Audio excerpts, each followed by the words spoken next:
Hey everyone, welcome to A Mess Nonetheless. I'm Rachel. And I'm Melissa, and we are sisters. Welcome back, you guys. Welcome. Melissa, how was your week? It has been a strange week. It's actually really beautiful out right now. You know, it's winter where I am, and all the trees are just like coated in white, and it's just beautiful. And I think it's God's apology to me because we had ice on our driveway this week and I didn't know it. And I was shoveling real quick and I went flying up in the air, my feet up in the air, and I landed flat on my back. It was That's terrible. Really terrible. God feels bad and gave me that beauty outside today. Do we believe God owes us apologies, or do you think that's just his goodness and grace? Just think that that's just how I feel about that. God's like, I just gave you goodness and grace, and you're like, oh, it's about time you apologize to me. I'm a little bit like our mom sometime, aren't I? Whenever we play cards with our mom, if she like lays down a card that benefits the next person, just because that's what she happens to do, it's not because she's trying to be nice, right? And it benefits them. She's like, you could say thank you. Rachel, He's a hoot. He is a hoot. Oh my gosh. Today we're talking about when we need to feel understood. I asked you how your week was. Oh, I didn't hear you. Sorry. My week was good, and it's going to get better because my grandson is coming tomorrow from Minnesota, or he's in Wisconsin. Oh, yay. He'll be here Tuesday to Sunday, so I'm really excited. But yeah, we had a good weekend. We actually went to visit our granddaughter, Oakland, who lives in Vegas. That's like 5 hours from us, but her mom met us like in between. And so we got to spend a couple hours with her. And then we actually made a little trip out of it. And we went to a cool city called Prescott, or it's kind of like a town, and stayed overnight and did some fun things there and came back freaking exhausted. Awesome. I love that. Like, and if you're 8 hours and we're just like, oh my gosh, we're so tired. Yeah. If you're listening from Minnesota and she said a cool little town called Prescott, she's not talking about Prescott, Minnesota, or Wisconsin. It's in Wisconsin. Cool. Yeah. Is it? Prescott. It is. It's got a really pretty little downtown. And yeah, I just drove Prescott, Arizona is really cool. So that's what I'm thinking. It is. Yeah, it is very cool. So yeah, that was my week. So who lives in Prescott, Wisconsin? Okay. We are talking about when we need to feel understood. So being understood, our sister-in-law, Bridget, always says, my love language is I need to be understood. It's not one of the 5 love languages, but she's like, that doesn't matter to me. I just want to be understood. Yes. And I think, honestly, I mean, it's got to be such a high percentage of people who just feel this way. Like we just need to be understood. And when we're understood, things go so much better for us. Oh, for sure. Emotionally. I can think of a million times where I'm like, if they could just understand what I'm trying to say, if they could just understand where I'm coming from, if they could just understand why, when I said it that way, I didn't mean it the way they heard it, whatever, like, then everything would be better. So I think that you and I come at this from different places. Like for me, I spent a lot of my life needing to be understood in a prideful way. Like my, the root was pride. It was like, because we talked about last week, because I thought I was right all the time. Yeah. So I needed people to understand that I was right. And, you know, as I've matured and God's really changed me, I like to be understood. And I do feel like there's times when I, quote unquote, need to be understood, but it's moved so much away from pride now. And it's like, it's just, if you knew my heart, you would want to understand me. And so I come at it from that aspect now, which I think is how you've always been about needing to be understood. Yes. I don't think it was ever out of pride. It was more out of pain, actually. Like pain. If you understood me, you would know that what you're saying or thinking about me could not be true. Or if you really understood, you know, if people judge you, if they understood you, there wouldn't be reason for judgment. You know, when people talk bad about you or sever relationships and because of you, it seems like, not Rachel, but like whatever, it's like if they could just understand me, they wouldn't want to walk away from me. Yeah. So right. And so people listening, I don't know where you are on this. I think it's good to examine our motives always. I mean, the Bible talks about that all the time. Search me, O Lord, and test my thoughts. And I want to be our motives should be pure as best as possible. And we're imperfect, so they won't be pure all the time, but if our desire is for them to be pure, examining what's the motive behind wanting to be understood. That being said, I think even if your motive is just, well, if you knew my heart, even if it's like a genuine place, I think that the need, quote unquote, to be understood is it's just part of our sin nature. It's us saying, God knowing me is not enough. You're not, you're processing that. Yeah, I am. Yeah. If you aren't seeing my face is She's like, I'm processing. confused. Do I believe that? Do I not believe? No, I've never thought of it that way. And that's an interesting thought. Say it again. Okay. What did I say? Can we rewind and listen? You said, those of you out there, could you rewind it? Let us know. You know, it doesn't work that way. When we need to be understood, it's saying God understanding us isn't enough. Yeah. Like, I think it's rooted in a sin nature. Like, even if it comes from like a genuine, like honest place, if we quote unquote need to be understood, that, I mean, the Bible talks about God knowing us enough is alone. Like, he alone will be, you know, our vengeance. He alone will be the one who will defend us. He's our defender. And so if we're not relying on him, we're relying on people letting us know that they really understood us. Yeah. Then we're staking our flag somewhere that isn't in God alone. Yeah. And this is hard because I think all of us want to be understood. And I have really honestly made little to no ground in this area. And Melissa's just hearing this for the first time. So certainly she probably hasn't either, but like, it's something I want to grow in, is not needing to be understood. And like, I think coming into the concept of being understood is defending ourselves, you know, and exactly. Yes, I agree with that. And I'm still processing the needing to be understood. So what I'm hearing you say, and I do agree with this, is that anytime we need anything to like be complete or be fulfilled or be happy or be okay with ourselves or okay, like that's when we can get ourselves into trouble, because well, it becomes an idol in our life. Yeah, obviously we were created to need God alone. Now, I just want to make this clear to anyone who's listening and is like, I don't know how to only need God. Like, that we will never achieve that on earth because we are imperfect people. And we live in an imperfect world. Yeah. And so I don't want anyone hearing that and being like, well, I'm not even going to try because I'm never going to get there. I think the point is that when we recognize, wow, I need this so much, like I need, if we need to be understood in order to feel, like I said, complete or happy or okay, that's ultimately going to hurt us more than help us, because we're putting our need in something that can't fulfill us. So, well, and there's no security there. Right. So like when, let's just say Melissa and I get in a fight and literally 10 years go by and she never understood my side of it. Am I going to be insecure every single day? Like, yeah, if my need is to be understood, then I am going to walk in this insecurity, versus like, if I'm like, well, God is my security. Do I wish my sister understood me? Yes. But he alone determines my security. It's like we need to become comfortable with, because we can't control how people see us or what they choose to believe in us or what, you know, what those kind of things. And so we need to be comfortable with not being understood or being uncomfortable.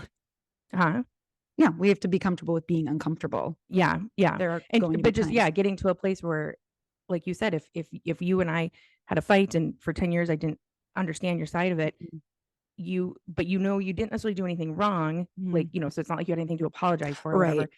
It would be okay for you to just get to a place where you're like, you know what, this is okay. Like this, I love her and she loves me. And so we're just gonna move forward. And yeah.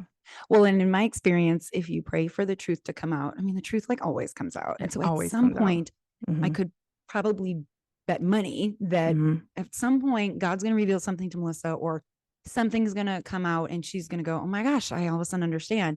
And that's something we can pray for, you know, for the truth to come out, not for our side to be heard, but for the truth to come out. Like every situation, just Lord, let the truth prevail, let the truth come out. And it will happen. And, you know, there is some sense of amazingness and satisfaction when the other person finally comes and understands you. Like, that feels good. It does feel good. And I don't necessarily think that that's wrong. No, I think that's a natural response, but that just can't be where we're like, okay, now we're good. Now everything is right in the world. It's like, it can't be that. And like you were saying, Melissa, anything we need that isn't God, I think needs to be challenged. And so if we need coffee every day, might be time to fast from it. Been there, done that. If we need social media, might be time to fast from it. If we need alcohol, might be time to take a break, you know? I heard that in a sermon one time, like 15 years ago. And that has always stuck to me. If there's something I just feel like I need, treat after dinner, whatever, I need to talk to my sister every time I have a fight with someone, like examine our motives. Like, how are we really relying on God if we just need these things, quote unquote? So I really need my kids, and I kind of feel like I better take a break from them. Vacation it is. Bye. Rachel said I should get out of here. You don't even look a little sad. Oh, I mean, yeah, I should probably take a break. Oh my gosh. So, we're talking there about needing to be understood, but I think we can flip the dialogue to, I think it's important as men and women in Christ to learn to understand one another, not because the person needs it, quote unquote, but because what a gift it is to bring into our relationships, the desire to understand one another. Yeah. And being understood, like, it's just something we all want. And not that we want to give people something unhealthy, but like, it does bring closeness in relationships when we seek to understand one another. 100%. When Bill and I are in a fight, and I can tell the times that he does not understand where I'm coming from. And it takes a lot more work for me to settle in and move past the fight. Right. Than when he's like, oh, I get it. And here's the thing, you guys, understanding someone, understanding their point of view, understanding where they're coming from, that's not the same as agreeing with them. And it's 100% okay to understand, but not always agree. So I just think that that's a really clear distinction that needs to be clear. We talked about this in politics and how you and I understand how you land on, I think, pretty much everything that you think in politics and policies and all that.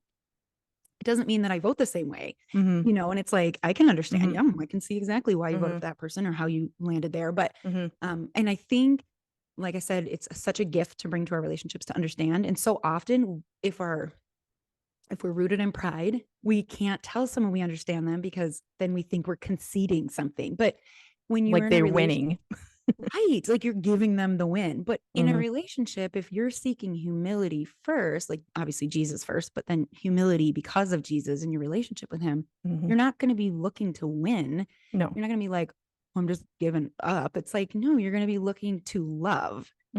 And by loving people, we want to understand them. Yeah. And, I'll tell you a story about my 14-year-old. He brought me this video one time of a kid, and he was like talking about things I wish parents understood. And it was all very, like, in my opinion, angsty and just like parents are so stupid. But everything he said had a valid point, but it was all just like, oh, I didn't like the kid's attitude. So Brighton brings it to me and he wants me to watch it. And I'm instantly enraged. My pride was great. And I was like, so what? Like, you think, is like, this you like telling me something? He's a role model. And like, doesn't this kid know that parents have to do? And I mean, I'm not kidding. I handled it real good. Poorly. So poorly. Unquote, real good. And then, he was like, well, I don't think he's angry. And I don't think this. And I was like, you don't think he's angry? I was like, this kid's screaming anger. And so then I texted my mom and sister and I'm like, because I don't always want to be right. I'm like, okay, is it possible I'm seeing this wrong? Well, dagnabbit, they both were like, oh, I don't really think he's angry. I was like, what? And I was very convicted that, like, I didn't even try to understand my teenager and why he brought this video to me. Like, my heart didn't even remotely go there. It went to my own feelings and my own pride. And when I asked them and they both agreed with him, so annoying. I hate when I ask you and I think you're going to agree with me and you don't. I'm like, dang it, I went to the wrong person. No, I ask you guys because I know you'll be honest. I know. And I went to him and I was like, I'm really sorry. Like, I handled that really poorly. And I do want to understand why you sent this to me. And then he was all prideful and was like, no, we don't even need to talk about it. Oh, good. So no gifts were given that day in our relationship. But like, if I had just said, like, push down my feelings of what I thought and just looked at him and been like, help me understand what you think about this video.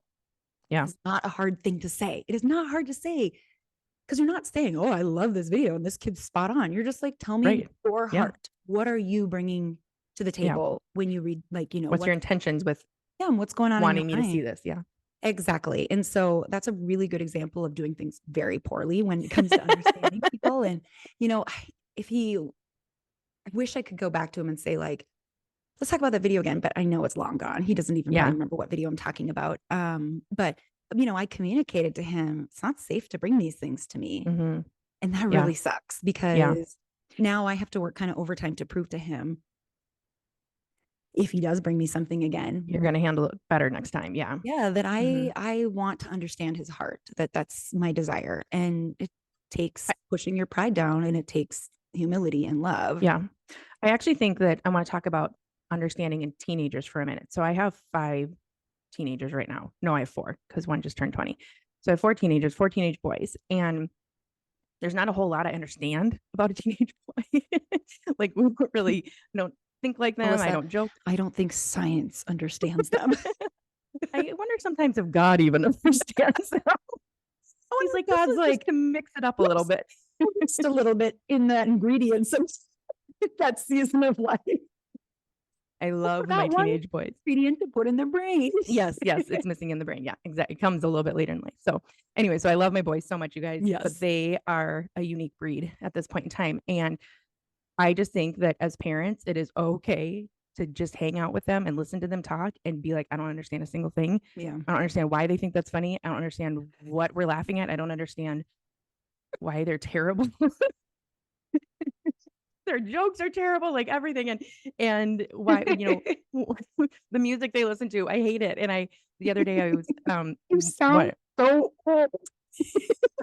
It is true. We have entered that season of life. But the thing is that I don't know that they know that I feel this way. Right. Because I don't tell them ever. No. Like yesterday, you're a good person. You're a good mom. One of my boys is getting his license in about 2 weeks, and he needs a few more hours in. So we drove around for about 2 hours and he practiced parking and whatever. And he listened to his music the whole time. And I hate it. Like, I can't even wrap my head around why he likes this. But I didn't say a word. I just listened. So anyways, just remember that part of loving our kids, I think, really well when they're teenagers is being okay with not understanding and just letting them be. And part of loving just other people in general is we don't have to understand them. Like, there's no way we're going to understand every single person in this world. No. And if that's like what we're looking for, like, I can only be close with people I understand, or I can only be friends with people I understand, like, you might as well cut out like 80% of the population. Right. Exactly. And like, honestly, our call, the Great Commission, our call is to go out and let people into the kingdom, right? Like, so if we're just like, I just only want to be with people I understand, like, we can't do that. We can't do that at all. Who did Jesus spend his time with? He spent time with tax collectors and prostitutes, people I'm certain a perfect Jesus did not understand, but he loved them. And so understanding them wasn't necessary. Like you're saying, with kids, you don't have to understand someone. Just sit with them and love on them. And well, and then talking about Jesus, he was constantly misunderstood. It was kind of like his MO. Kind of how he got killed.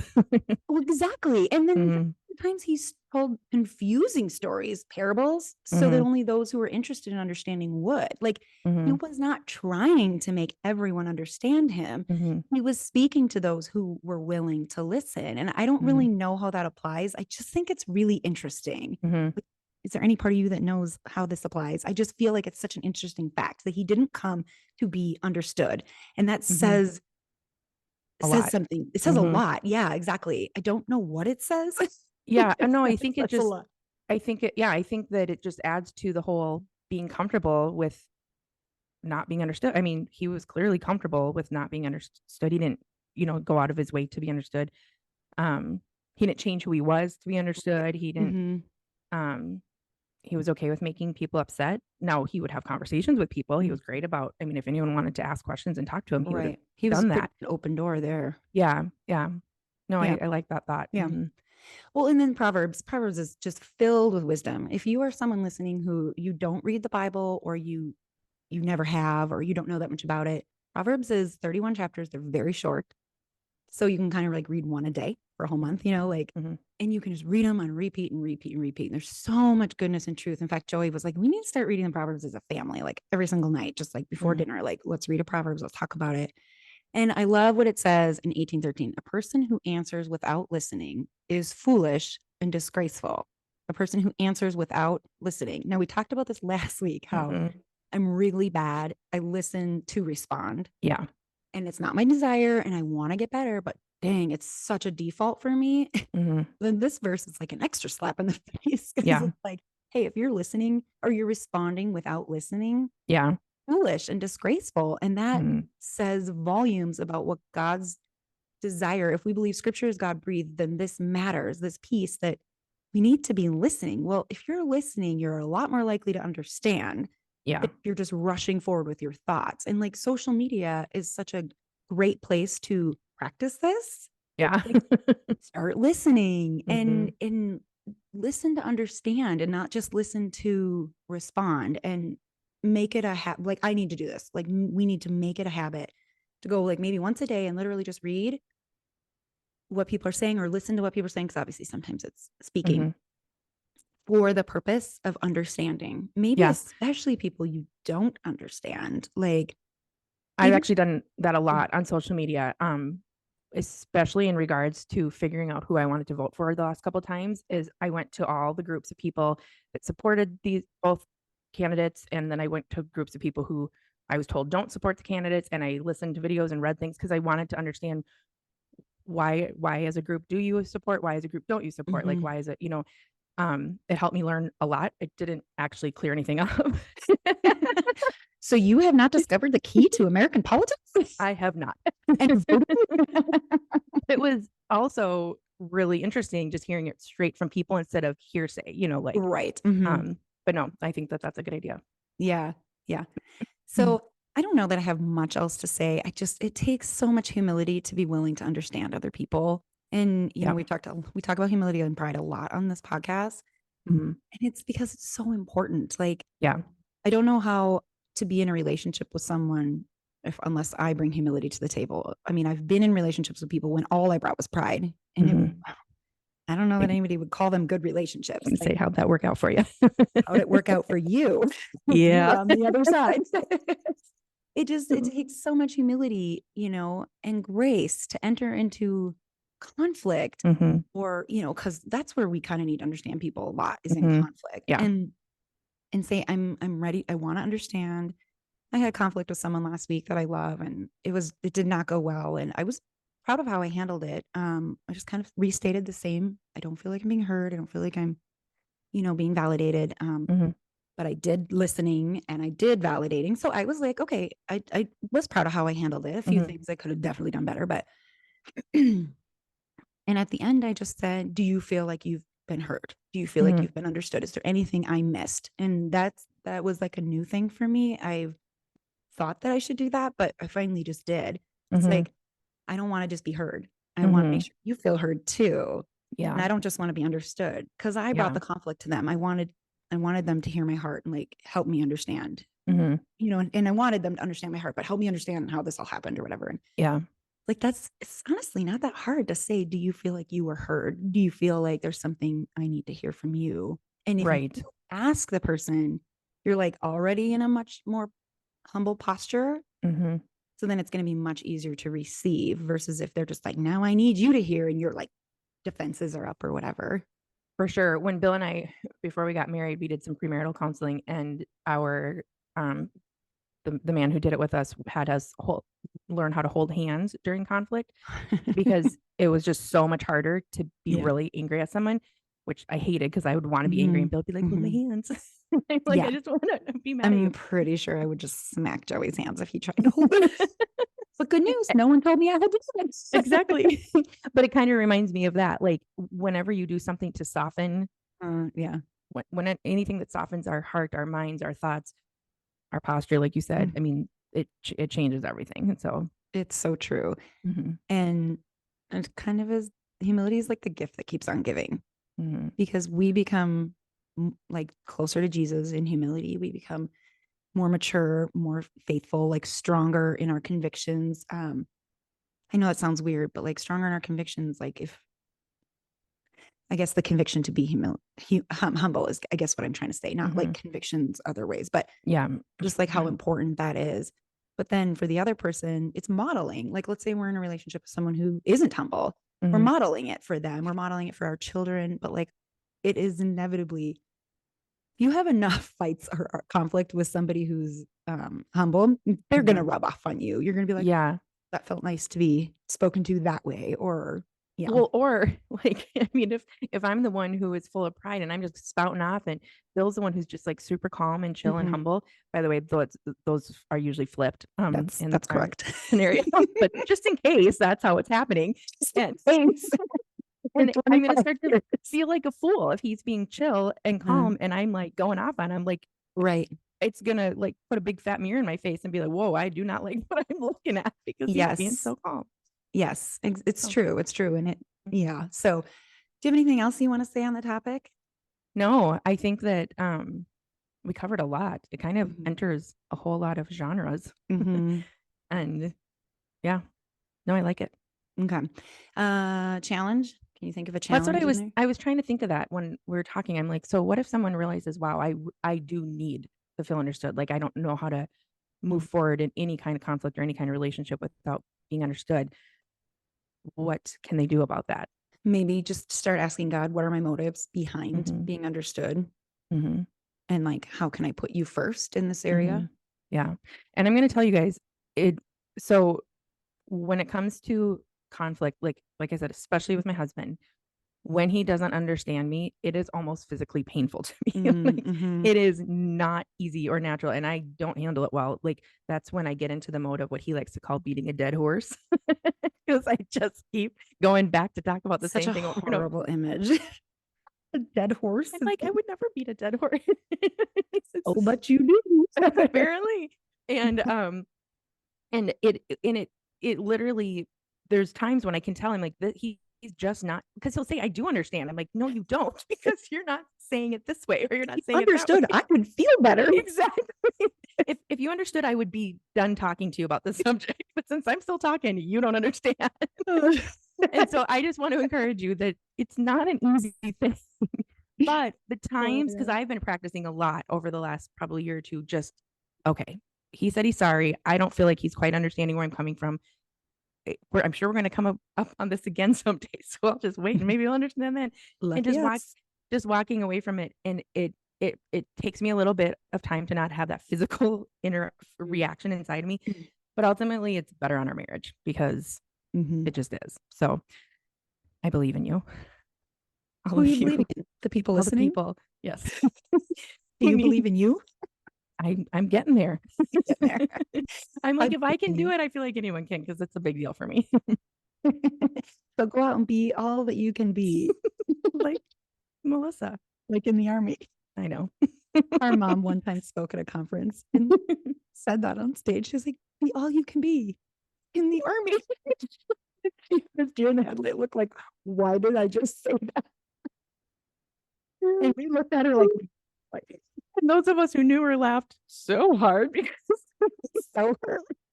I feel like everyone else kind of chuckled, but we were like Oh, that's dying laughing. we're like, oh, Barbara. She's So now so funny. anytime we say be all that you can be, it's like we're thinking of Yes. on stage.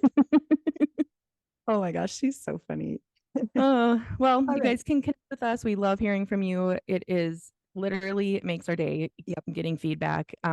We appreciate so much when we hear or see that you're sharing with people. Like the more you guys share, the more you rate us, the more that you what's rating us, sharing, and isn't there one other thing that they can do that helps get our it helps our podcast pop up there more for other people to see and find us.